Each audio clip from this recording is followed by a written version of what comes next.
Hai semuanya, saya Juliem dan selamat datang di kelasku. Oke teman-teman, kita lanjutkan lagi seri belajar kita tentang pemrograman JavaScript ya teman-teman ya. Di video kali ini kita akan membahas tentang perulangan pada JavaScript teman-teman ya. Perulangan ini akan sering nanti kita gunakan ketika kita membuat sebuah aplikasi ya teman-teman atau program yang cukup kompleks nantinya teman-teman ya. Karena jika data-data yang ingin kita tampilkan di aplikasi kita itu banyak, kan tidak mungkin kita untuk mengulang-ulang atau mengulang penulisan kode yang sama teman-teman ya. Nah, jadi di sini kita gunakan perulangan teman-teman ya. Jadi cukup kita sekali menuliskan statement, nanti statement tersebut akan di looping oleh si JavaScript-nya teman-teman ya. Tentu teman-teman, kalau kita menampilkan data secara berulang, misalnya kita tulis di sini console, lalu kita bermain di console log aja teman-teman ya. Misalnya hello kelasku teman-teman ya. Nah, teman-teman bisa lihat hello kelasku tampil di konsol browser kita teman-teman ya.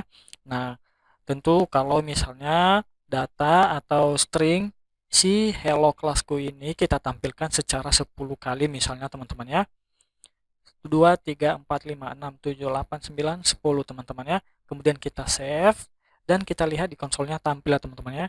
Sebanyak 10 kali perulangan teman-teman. Oke lah, karena datanya cuma 10, kelihatannya tidak begitu masalah teman-teman ya. Kita tinggal kopikan aja atau kita tinggal kopikan aja statement yang pertama teman-teman sebanyak 10 kali. Bagaimana kalau datanya misalnya ribuan, ratusan, bahkan jutaan data teman. Kan tidak mungkin kita menuliskannya satu-satu seperti ini teman-teman ya.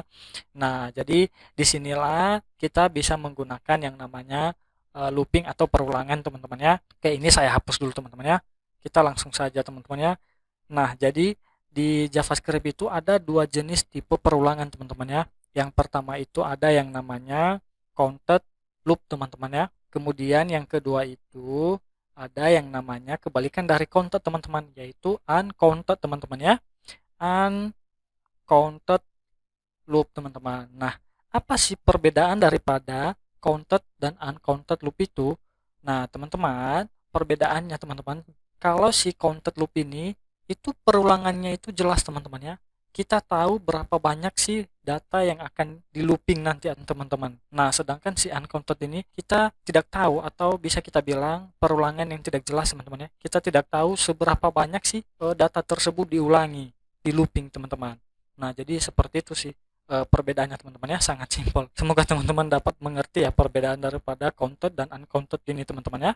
Terus kemudian si counted dan uncounted ini ada jenis-jenis perulangannya lagi teman-teman. Kalau si counted bisa kita gunakan salah satu jenis perulangan yang namanya for teman-teman ya, seperti ini for. Oke, saya harap teman-teman mengikuti video tentang perulangan ini nanti ke depannya teman-teman ya, karena satu persatu akan kita bahas teman-teman ya. Tapi di video kali ini kita bahas for dulu teman-teman ya, yaitu yang jenis counted loop teman-teman ya. Langsung saja teman-teman ya.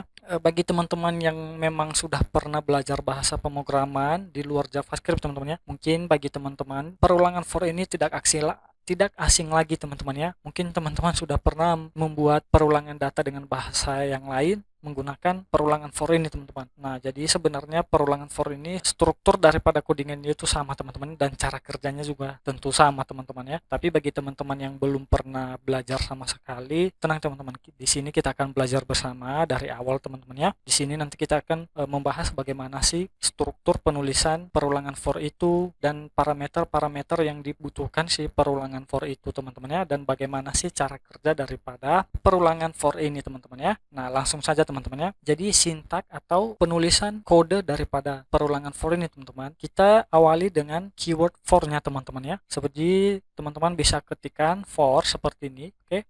Kemudian buka tutup kurung teman-teman. Di dalam kurungnya ini ada 3 parameter yang wajib kita tuliskan teman-teman ya. Yang pertama itu adalah nilai awal teman-teman ya. Kemudian parameter yang kedua, maaf teman-teman. Jadi parameter di dalam kurungnya ini teman-teman itu dibatasi dengan atau dipisah dengan titik koma nantinya teman-teman ya. Bukan koma. Maaf, saya tadi buat koma teman-teman. Nah, harusnya ditutup dengan titik koma teman-teman ya. Kemudian lanjut ke parameter kedua teman-teman ya, yaitu nilai akhirnya teman-teman ya. Kemudian kemudian titik koma lagi, kemudian tindakan yang akan kita berikan terhadap nilai ini nantinya teman-teman ya. Biasanya kalau kita perulangan teman-teman hanya ada dua teman-teman ya, yaitu kita bisa menggunakan yang namanya increment atau decrement nanti di sini teman-teman ya. Nah, teman-teman tidak usah bingung, nanti akan kita pelajari bagaimana sih penerapan si looping for ini teman-teman ya. Nah, setelah itu di luar tutup kurungnya teman-teman, kita bisa menambahkan yang namanya buka tutup kurung kurawal teman-teman, yaitu seperti ini teman-teman ya. Di dalam kurung kurawalnya ini kita akan memberikan statementnya teman-teman ya. Nah, statement ini berupa kode atau script yang akan kita eksekusi secara berulang nanti teman-teman ya, berdasarkan nilai yang telah kita tentukan di atas ini tadi teman-teman ya. Nah, apakah nilainya itu akan di increment atau decrement? Nah, itu nanti tergantung pada parameter ketiga yang kita berikan di sini nanti teman-teman ya. Langsung saja teman-teman ya. Saya harap teman-teman sudah mengerti ya daripada struktur perulangan for ini teman-teman ya. Oke, nilai awal ini bisa kita buat seperti ini teman-teman ya. Kita langsung praktek aja. Let kita buat variabel i ya. Umumnya sih biasanya kalau kita baru-baru belajar menggunakan for ini ya seperti ini teman-teman ya. Kita bisa menggunakan variabel i biar lebih singkat gitu teman-teman ya. Kemudian kita berikan nilai awalnya apa? Sama dengan 0 teman-teman ya. Misalnya seperti itu. Kemudian nilai akhirnya nanti berapa teman-teman? Misalnya i nilainya lebih kecil daripada 5. Misalnya seperti itu teman-teman ya. Kemudian tindakan yang akan kita berikan itu apa? Increment kah atau decrement kah? Nah, misalnya kita increment ya teman-teman, namanya kita tambahkan nanti kita looping teman-teman ya. Kita looping ke atas, kita naikkan teman-teman. Jadi kita bisa menambahkan di sini simbol plus dua kali teman-teman ya. Kemudian statement yang akan kita eksekusi di dalam ini teman-teman kita berikan di antara buka dan tutup kurung kurawalnya teman-teman ya. Nah, simple aja teman-teman ya. Di sini coba kita console log i-nya aja teman-teman ya. Variabel i-nya console log kemudian variabel i seperti ini ya. Teman-teman bisa ikutin kemudian langsung save dan kita lihat hasilnya di konsol browser kita teman-teman. Nah, teman-teman bisa lihat ternyata ada error teman-teman ya. Ternyata errornya di sini teman-teman. Harusnya di sini kita berikan variabel i-nya juga teman-teman ya. Maaf saya salah teman-teman ya. Jadi kita harus menginkrementkan si variabel i-nya teman-teman. Kemudian buat seperti ini teman-teman ya, tambahkan i sebelum nilai plus-plusnya ini teman-teman ya. Kemudian teman-teman bisa save lagi dan kita lihat hasilnya di konsol browser kita teman-teman. Nah, teman-teman bisa lihat, nah di sini ada angka 0, 1, 2, 3, 4. Kenapa ini yang nampil 0 sampai 4 tidak ada angka 5-nya?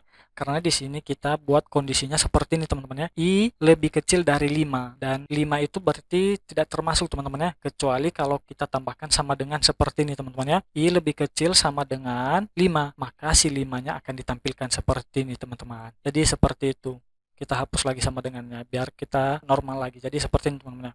Oke, tentu nanti pada prakteknya langsung contoh kasus pada project teman-teman mungkin tidak hanya konsol aja teman-teman ya. Jadi kita bisa memberikan statement yang ingin kita looping ya teman-teman secara berulang nantinya. Mungkin teman-teman bertanya seperti ini, kok di sini bisa kita buat variabel ya? Atau maksud saya di sini kita bisa mendeklarasikan variabel ya teman-teman? Bisa teman-teman ya. Nah, jadi teman-teman juga bisa buat seperti ini di luarnya teman-teman. Misalnya di sini let i seperti ini teman-teman ya. Kemudian di sini kita tidak perlu lagi mendeklarasikan variabel i-nya teman-teman. Langsung aja kita buat seperti ini. I. Jadi si variabel i-nya langsung kita pakai aja, oke? Kemudian teman-teman save dan lihat di konsolnya tidak ada error teman-teman ya. Hasilnya juga tetap sama. Nah, seperti itu. Jadi makanya kita buat di sini tadi langsung kita deklarasikan. Itu tidak masalah teman-teman. Biar script kita terlihat lebih bersih ya teman-teman ya dan tidak memakan banyak baris teman-teman. Begini saja pun teman-teman sudah bisa membuat looping for-nya teman-teman ya. Jadi sejauh ini teman-teman kita sudah berhasil ya bagaimana sih menggunakan atau menerapkan si for looping ini teman-teman ya.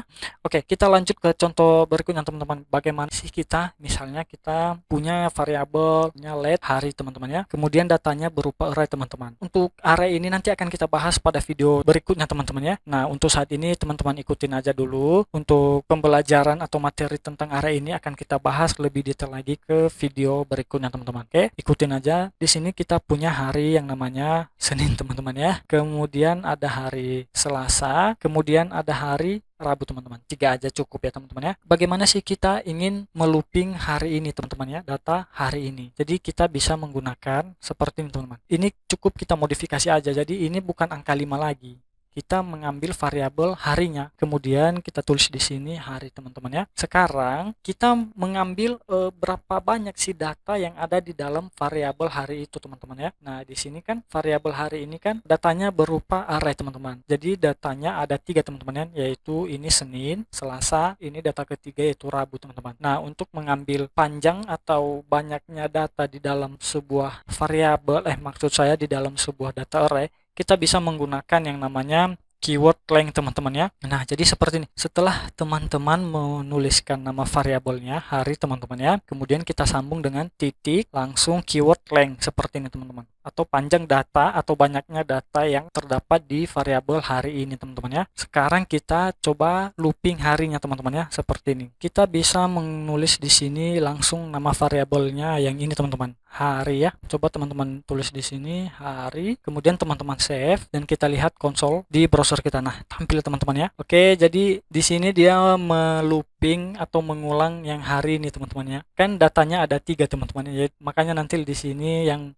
muncul 3 data array. Maunya kita tampilkan harinya saja teman-teman ya, atau isi daripada variabel hari ini. Nah, tentu di sini kita bisa menambahkan indeksnya teman-teman ya. Indeks daripada data yang kita looping ini teman-teman. Nah, untuk memasukkan data indeksnya ini kita bisa menambahkan kurung kotak seperti ini teman-teman ya. Kemudian kita masukkan indeksnya. Nah, indeksnya ini kita bisa menggunakan variabel i-nya teman-teman ya. Seperti ini. Kemudian di save teman-teman. Nah, teman-teman bisa lihat konsol lognya di browsernya teman-teman ya. Sudah tampil ya teman-teman ya, yaitu data harinya ya teman-teman ya. Senin, Selasa, Rabu. Nah, tentu kita bisa juga secara spesifik teman-teman ya. Misalnya, ingat teman-teman ya, array itu dimulai dari angka 0 teman-teman. Ini adalah 0, ini 1, dan ini adalah array ketiga teman-teman.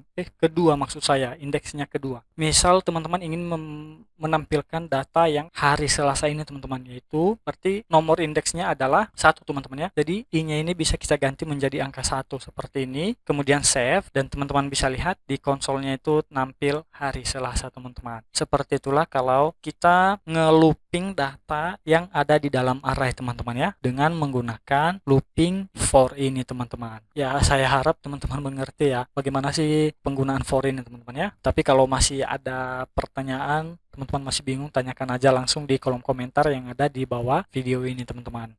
Apalagi teman-teman ya. Oke, kita lanjut lagi teman-teman. Ini contoh terakhir dari saya teman-teman ya, sebelum video ini kita selesaikan, yaitu penerapan for atau sering kita sebut dengan istilah nested loop teman-teman, atau perulangan bersarang teman-teman. Jadi seperti ini, perulangan bersarang itu kita bisa membuat perulangan di dalam perulangan tersebut lagi teman-teman ya. Misalnya seperti ini ya, kita punya variabel for ya, kemudian kita punya variabel i yang nilainya 0, nilai awalnya teman-teman ya. Kemudian variabel i-nya kita buat lebih kecil daripada angka 5, misalnya seperti itu teman-teman ya. Kemudian i-nya kita plus-pluskan. Kemudian di dalam for ini kita buat for lagi teman-teman. Nah, itulah yang saya maksud tadi teman-teman, yang istilahnya nested loop atau perulangan bersarang teman-teman. Jadi ada perulangan di dalam perulangan teman-teman. Kemudian di sini kita buat for lagi, kita buat variabel x aja ya, x, kemudian nilai awalnya 0 teman-teman. Kemudian si x ini lebih kecil daripada si variabel i teman-teman yang ini. Nah, jadi kita di sini bisa buat variabel i. Kemudian si x-nya kita plus-plus ya. Si x ini teman-teman ya harus sesuai dengan datanya. Kemudian di sini kita buat console log aja teman-teman ya. Kita console log variabel i-nya teman-teman. I kita gabung dengan misalnya string seperti ini. Saya harap teman-teman sudah mengerti lah cara penggabungan variabel dengan string ya teman-teman ya. Kemudian kita gabung dengan nilai x-nya. Oke. Nah, seperti ini. Teman-teman bisa ikuti. Kemudian coba teman-teman save dan lihat hasilnya di konsol browsernya. Nah, teman-teman bisa lihat seperti inilah nilainya yang dihasilkan daripada perulangan bersarang kita ini teman-teman. Jadi beginilah penerapan atau contoh kasus yang bisa saya sampaikan kepada teman-teman ya. Teman-teman bisa mengembangkannya lagi sesuai dengan project atau aplikasi teman-teman ya. Tapi kalau teman-teman masih ada pertanyaan, masih bingung ya bagaimana menerapkan perulangan for ini pada aplikasi teman-teman, bisa ya saya ulang lagi. Silahkan tanyakan aja di kolom komentar yang ada di bawah video ini teman-teman ya. Oke. Nah, untuk loopingan for kita ya di video kali ini sudah selesai teman-teman ya. Di video berikutnya kita akan belajar jenis-jenis perulangan yang lain lagi teman-teman ya. Nah, jadi pastikan teman-teman mengikuti terus videonya teman-teman ya, karena kita akan membahas tipe looping di JavaScript ini teman-teman, yang terdiri daripada counted dan uncounted teman-teman ya. Jadi biar teman-teman paham si counted itu loopingnya apa-apa aja dan uncounted itu loopingnya apa-apa aja teman-teman ya. Untuk video kali ini cukup sampai di sini teman-teman ya. Sampai jumpa pada video berikutnya dan terima kasih.